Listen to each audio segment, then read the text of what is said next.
प्रिय मित्रों, आज हम एक अद्भुत विषय पर बात कर रहे हैं। अद्भुत विषय क्या है कि हम अपने पूजा पाठ में कोई त्रुटि तो नहीं करते। देखिए, मैं आपको बताना चाहता हूं, आपने ब्राह्मण को सुना होगा, धूपम दीपम नैवेद्यम समर्पयामि। यह शब्द कहते बहुत सुना होगा। क्या है इस शब्द का मतलब? बहुत गहरा विषय है। आप इस वीडियो को अंत तक देखें और हमारा अनुरोध है कि कृपया चैनल को सब्सक्राइब करें और बेल आइकॉन को दबाएं, जिससे कि हमारे द्वारा अपलोड होते ही वीडियो का नोटिफिकेशन आपको मिल जाए। साथ में वीडियो को लाइक अवश्य करें। और हाँ, एक अनुरोध और है, व्हाट्सएप, ट्विटर, फेसबुक, इंस्टाग्राम, जितने भी आपके सोशल नेटवर्किंग साइट्स हैं, कृपया हमारी वीडियो को उस पर शेयर अवश्य करें, जिससे कि दूसरे आपके मित्रों को, आपके भाइयों को, सभी सनातन धर्म अनुयायियों को, हिंदू धर्म अनुयायियों को लाभ मिल सके। तो मित्रों, हम बात कर रहे हैं धूपम दीपम नैवेद्यम समर्पयामि, अर्थात हे प्रभु, मैं आपको धूप, दीप और नैवेद्य समर्पित कर रहा हूं। अब देखिए, धूप, दीप, नैवेद्य, हम बात करें यदि दीप की, तो आप सब जानते हैं कि दीपक में शुद्ध गाय का घी का प्रयोग सर्वश्रेष्ठ होता है। यदि वह उपलब्ध नहीं है तो भैंस का घी नहीं जलाना चाहिए। उसके स्थान पर, गाय के घी के स्थान पर आप तिल के तेल को जला सकते हैं। शास्त्रों में तिल के तेल को दूसरे नंबर पर रखा गया है। शनिदेव, माँ लक्ष्मी को प्रसन्न करने के लिए शास्त्रों में बताया गया है सरसों के तेल के बारे में। अब हम बात करते हैं धूपम, अर्थात धूप। पहले तो मैं आपको बताना चाहता हूं कि धूप है क्या। धूप प्रभु का भोजन है, ईश्वर का भोजन है। अर्थात धूप के द्वारा आप भगवान को अग्निदेव के मार्ग से, अग्निदेव के द्वारा भोजन ग्रहण कराते हैं। जैसे कि हवन, हवन में भी अग्निदेव के द्वारा ही ईश्वर को अर्पण किया जाता है। अब बात आती है कि धूप है क्या। देखिए, आजकल के इस कलयुग के समय में बहुत सी चीजें ऐसी प्रयोग होने लगी हैं जिनका कोई शास्त्रीय आधार नहीं है। वो क्या? अगरबत्ती। अगरबत्ती में पहली बात तो बांस होता है। बांस को हिंदू धर्म में पवित्र पूजा में यूज नहीं किया जाता। दूसरा, अगरबत्ती बनती किस चीज की है? यदि आप देखें तो अगरबत्ती चारकोल, चारकोल अर्थात लकड़ी का कोयला या वुड पाउडर, लकड़ी का पाउडर, इसके द्वारा बनाई जाती है। और उसमें सुगंध के लिए केमिकलों से तैयार किया हुआ फ्रेग्रेंस, सुगंधित पदार्थ लगाया जाता है। तो क्या मित्रों, आप के सामने यदि उस अगरबत्ती को रख दिया जाए कि आप इसे मुंह से खाओ, तो खा सकते हो क्या? नहीं। इसी तरह से अब हम बात करते हैं धूप पर। धूप भी लकड़ी का कोयला, चारकोल या वुड पाउडर, लकड़ी के पाउडर से ही बनाई जाती है। इसलिए उसको भी जलाना उचित नहीं है, और उसमें भी वही फ्रेग्रेंस, कृत्रिम सुगंध लगाई जाती है। मित्रों, यदि देखा जाए तो जो हमारे शास्त्र हैं, उन शास्त्रों में बताया गया है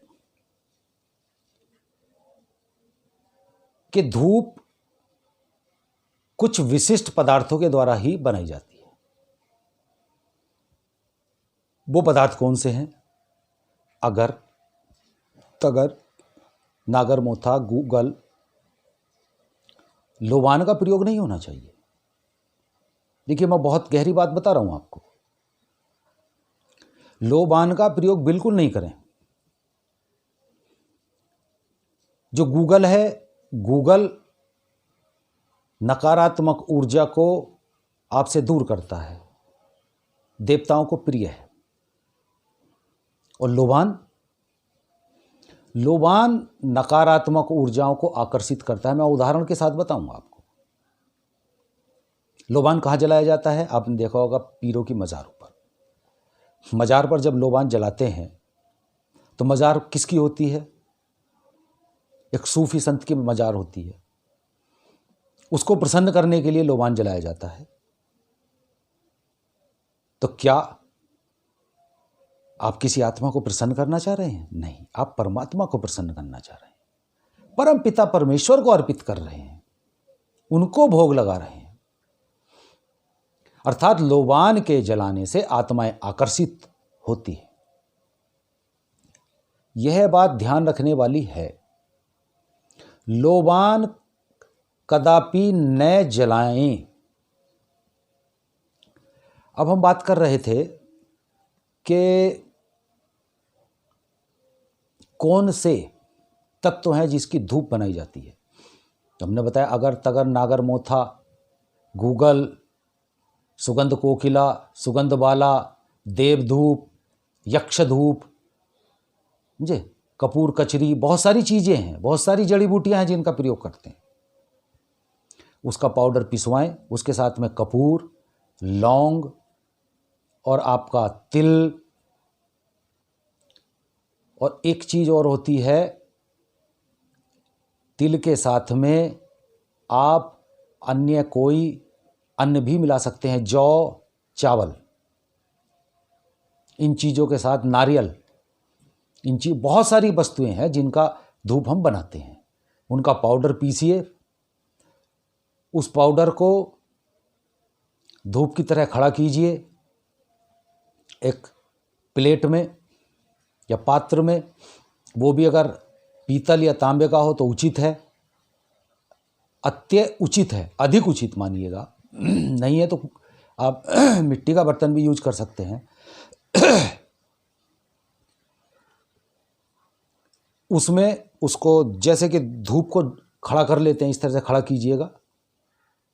ऊपर से थोड़ी अग्नि लगाइए, वो लास्ट तक जलती रहेगी, बहुत अच्छी सुगंध होगी। उससे वातावरण शुद्ध होता है, बैक्टीरियों का नाश होता है। आजकल कोरोना चल रहा है, कोरोना का भी उससे नाश होता है।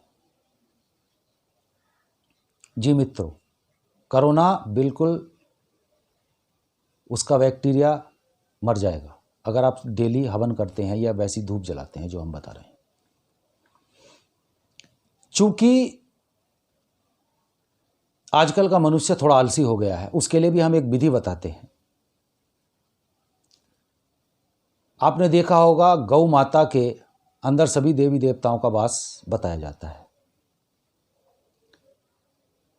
हम आपको एक फोटो भी स्क्रीन पर दिखा रहे हैं। इसमें गाय का फोटो है, सभी देवी देवताओं का इसमें वास दिखाया गया है। लेकिन माँ लक्ष्मी का वास कहाँ दिखाया गया है? गोबर में। ध्यान देने वाली बात है, गोबर के अंदर माँ लक्ष्मी का वास है। इसलिए आपने देखा होगा गांव में गोबर से घर लीपा जाता था। जो आप धार्मिक कार्यक्रम करते थे उसमें गोबर से लेपन किया जाता था, गाय के गोबर से। तो आप गाय के गोबर की भी धूप बना सकते हैं। गाय के गोबर से बनी हुई धूप सर्वश्रेष्ठ है। गाय का गोबर और जड़ी बूटियाँ मिक्स करके उसकी धूप बना लीजिए। नहीं अगर आप बनाते तो आपने देखा होगा कि हम अपने हर वीडियो में इस साइड या इस साइड कहीं ना कहीं धूप का एडवर्टाइजिंग करते हैं। वो आप जैसे मित्रों, आप जैसे भक्तों के द्वारा आग्रह करने पर ही हमने वो धूप तैयार की है। मित्रों, अगर आप उससे नहीं बनाना चाहते तो कृपया आप हमारे यहाँ से मंगा सकते हैं। नंबर हमारा डिस्क्रिप्शन में दिया गया है, आप व्हाट्सएप करिए। बहुत अच्छी सुगंध होती है, हम बहुत अच्छी धूप्स बनाते हैं। धूना चंदन की हम बहुत अच्छी धूप बनाते हैं। गूगल धुने की धूप बनाते हैं। आपकी जड़ी बूटियों से निर्मित गाय के गोबर से धूप बनाते हैं। बहुत अनेक प्रकार की शुद्ध वैदिक धूप बनाते हैं। मित्रों, इस वीडियो को इतना शेयर करें कि जो सभी सनातनी, सभी हिंदू भाइयों तक पहुँचे, जिससे कि आज के बाद कोई ईश्वर को गलत चीज़ अर्पित ना करे। फिर कहते हैं कि प्रभु हमारी सुनते नहीं, हम पूजा रोज करते हैं, पाठ रोज करते हैं, हमारी पूजा फलित नहीं हो रही। होगी कहाँ से? देखिए, आजकल लालच के चक्कर में और मनुष्य हो गया आलसी, तो धूप को गलत आप मार्केट से लाते हैं। अच्छी जगह से आप धूप लीजिए, शुद्ध धूप लीजिए, तभी आपकी पूजा फलित होगी, अन्यथा पूजा फलित नहीं होगी। हम जो धूप बता रहे हैं, आप उस धूप को प्रयोग कीजिए। आप अपने कोई पाठ कर रहे हैं, कोई पूजा कर रहे हैं, कोई ज्योतिषीय अनुष्ठान कर रहे हैं, अगर फलित नहीं होता तो आप हमें व्हाट्सएप पर जो नंबर दिया गया है उस पर व्हाट्सएप कीजिए। क्यों नहीं हो रहा, हमसे बात कीजिए। हमारे यहाँ से कोई व्यक्ति अवश्य आपसे बात करेगा, आपको बताया जाएगा कि वो पूजा फलित क्यों नहीं हो रही। इस वीडियो में मित्रों इतना ही। जय श्री राधे।